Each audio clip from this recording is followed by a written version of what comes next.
அஸ்ஸலாமு அலைக்கும் அரபு தலைவர்களே, நான் உங்களிடம் ஒரு கேள்வி கேட்கிறேன்.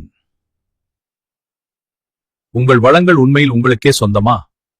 உங்கள் நிலங்களின் செல்வம் உங்கள் மக்களின் கைகள் இருக்கிறதா, அல்லது அது வெளிநாட்டு அதிகாரத்தின் மேசைகளில் தீர்மானிக்கப்படுகிறதா?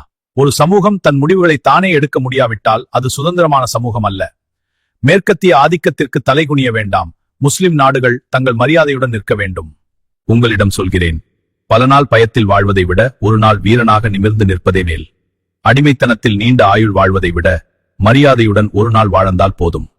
நான் இதை சொல்வதால் இன்றும் சகிதாக்கப்படலாம், நாளையும் சகிதாக்கப்படலாம். ஏனெனில் வரலாறு நீண்ட ஆயுளை நினைவில் வைக்காது, அது தைரியத்தை நினைவில் வைக்கும். பாலஸ்தீன் அது ஒரு நாட்டின் பிரச்சனை அல்ல, அது உம்மாவின் பொறுப்பு. உம்மா பிரிந்தால் பலவீனம், ஒன்றிணைந்தால் பலம். பிரிவு பலவீனம், ஒன்றிணைந்தால் பலம். இன்று மீண்டும் ஒரு கேள்வி நம்முன் நிற்கிறது. அடிமைத்தனமா அல்லது மரியாதையா?